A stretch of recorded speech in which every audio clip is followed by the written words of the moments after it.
నమస్తే సాయిరామ్. సమర్థ సద్గురు సాయినాథ్ మహారాజ్కి జై. మన సాయి భక్తులందరికీ కూడా నమస్తే అండి. అందరూ ఎలా ఉన్నారు, ఏం చేస్తున్నారు? ఈరోజు వీడియోలోకి వెళ్లే ముందు బాబాగారు ఆశీస్సులు మీ అందరికీ దొరకాలని మనస్ఫూర్తిగా కోరుకుంటున్నాను. ఇంకా ఈరోజు బాబా ఏమంటున్నారు అని అంటే, బిడ్డ నువ్వు ఏదైతే కనుక ఒక సంకల్పం తీసుకున్నావో ఆ సంకల్పం అనేది చాలా గట్టిది తల్లి. అంటే అంత నమ్మకంతో ఉన్నావు, నీ నమ్మకం ఖచ్చితంగా నెరవేరుతుంది. అంతేకాకుండా అది నెరవేరే సమయం అనేది కూడా చాలా దగ్గరలో ఉంది. దేనికి కూడా భయపడకు, ఎవరి మాటల్ని కూడా నువ్వు అస్సలు పట్టించుకోకు అని చెప్పి బాబా మనకి ఈరోజు ఒక మంచి ప్రోత్సాహాన్ని ఇచ్చే ఒక సందేశాన్ని ఇస్తున్నారండి. అంటే బాబా ఏం చెప్పబోతున్నారనేది ఈరోజు వీడియోలో తెలుసుకుందాం. ఇంకా వీడియోలోకి వెళ్ళడానికి ముందుగా మన ఛానల్ని ఎవరైతే కనుక కొత్తగా చూస్తున్నారో వాళ్ళు ప్లీజ్ సబ్స్క్రైబ్ చేసుకోండి ఫ్రెండ్స్. మీకు వీడియో నచ్చితే కనుక ఒక చిన్న లైక్ చేయడం మాత్రం మర్చిపోకండి.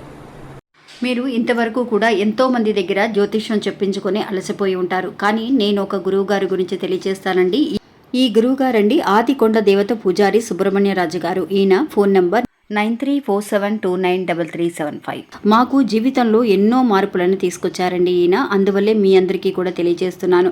ఈ గురువు గారు చెప్పింది చెప్పినట్టుగా జరుగుతుందండి. అది కూడా కొన్ని రోజులలోనే. అంటే భార్యాభర్తల మధ్య గొడవలు, విదేశీ ప్రయాణం ఆలస్యం అవడం, ప్రేమ, పెళ్లి, సంతానం లేకపోవడం, కోర్టు సమస్యలు, గృహము మరియు కుటుంబ సమస్యలు, ధనం అనేది చేతిలో నిలబడకపోవడం, నమ్మిన వ్యక్తి మోసం చేయటం, స్త్రీలకు పురుషులకు సంబంధించిన గుప్త సమస్యలు ఎటువంటివైనా సరే కొద్ది రోజులలోనే పరిష్కరిస్తున్నారండి. అది కూడా ఒక ఫోన్ కాల్ ద్వారా. మీరు ఒకసారి ఆయనకి కాల్ చేసి చూడండి.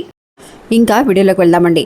మనందరము కూడా ఏదో ఒక సమయంలో ఒక సంకల్పం చేసుకోవాలని అనుకుంటూ ఉంటాం. సంకల్పము అని అంటే ఏదైనా ఒక విషయాన్ని మనం గట్టిగా నమ్మి అది నేను సాధించగలను అనే ఒక గట్టి సంకల్పం అండి.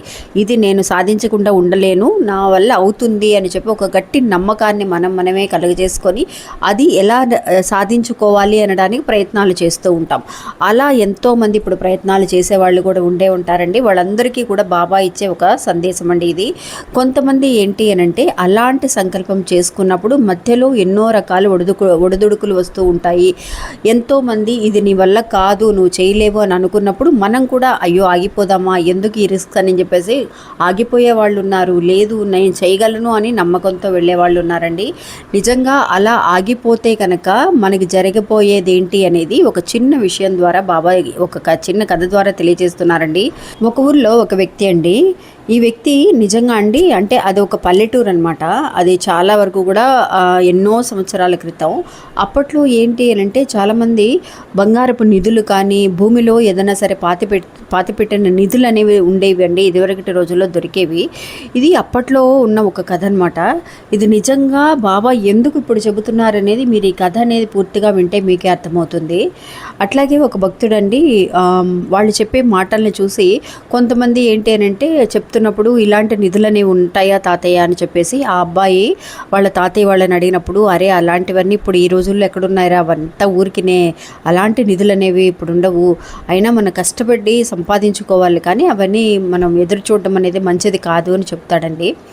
వాళ్ళ తాతయ్య చెప్పినప్పుడు సరేలే అని అనుకుంటాడు. కానీ అతని మనసులో నిజంగా ఎక్కడో ఏదో నిధి అనేది ఖచ్చితంగా ఉండే ఉంటుంది. ఆ నిధి ఎక్కడుంది, ఆ నిధి అంటే ఏంటి, అందులో ఏముంటాయి అని చూడాలి అన్న ఒక ఆలోచన అనేది అతనికి వచ్చిందండి. ఎలాగైనా కనిపెట్టాలి అని చెప్పి ప్రాంతాలు ఆ ఊరు ఈ ఊరు అన్ని ఊర్లు తిరుగుతూ ఉంటాడండి. ఒకసారి తిరిగి ఒక ప్రాంతానికి చేరుకుంటాడు. అక్కడ ఒక స్వామీజీ దగ్గర చెప్తాడనమాట, నాయనా ఏంటి చాలా అలసటగా ఉన్నావు, ఎక్కడికి వెళుతున్నావు, చాలా దూరం నుంచి నడిచొస్తున్నట్టున్నావే అని అంటే, అయ్యా నాకు భూమిలో బంగారపు నిధులు ఉంటాయంట కదా, ఆ నిధి ఎక్కడుందా ఏంటని కనిపెట్టడానికి వెళుతున్నాను అని అన్నప్పుడు నిజంగా అతను చెప్పిన ఆ వ్యక్తి చెప్పిన విషయానికి ఆ స్వామీజీకి కొంత నవ్వనేది వచ్చినా కూడా అతని నమ్మకాన్ని పట్టుదలని చూసి చాలా వరకు కూడా సరే నాయనా నువ్వు ఎలాగో ఇంత దూరం కష్టపడి వెళుతున్నావు, నీకు ఒక మ్యాప్ అండి అంటే ఒక వెళ్ళటానికి దారి అనమాట. అప్పట్లో ఒక ఇవి ఉండేవి కదా, స్కెచ్ లాగా వేసి చూసి ఆ దారిని బట్టి వెళ్తూ ఉండేవాళ్ళు.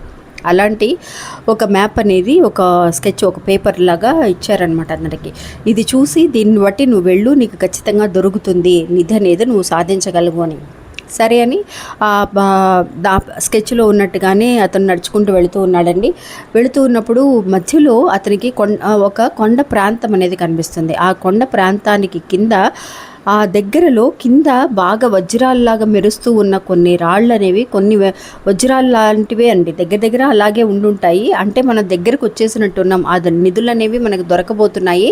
అది ఇంకాస్త దూరంకి వెళ్ళి మనం ఇది చేసే కంటే అవి ఏంటా మెరుస్తున్నాయి అని చెప్పేసి దగ్గరికి వెళ్తాడండి. వెళ్ళి చూసేసరికి ఆ రాయి కొంచెం జరిపి చూసేసరికి అవన్నీ కూడా బాగా మెరుస్తూ ఉన్న, అంటే వజ్రాల కంటే బాగా దగదగా మెరుస్తూ ఉండేసరికి, ఓ వజ్రాలు ఇదేనేమో నిధి, ఇంకా మనం ముందుకు వెళ్ళేసరికి ఇంకా అసలు నిధి దొరుకుతుందో లేదో, మనకి దొరికినంత వరకు చాలే అని చెప్పేసి ఆ రాళ్ళని అక్కడ దొరుకుతూ మెరుస్తూ ఉన్న వజ్రాలన్నీ కూడా అతను గోనె సంచిలో ఒక మూటను తీసుకువెళ్తాడనమాట. ఆ గోనె సంచిలో వేసుకొని తిరిగి వచ్చేస్తూ ఉంటాడండి.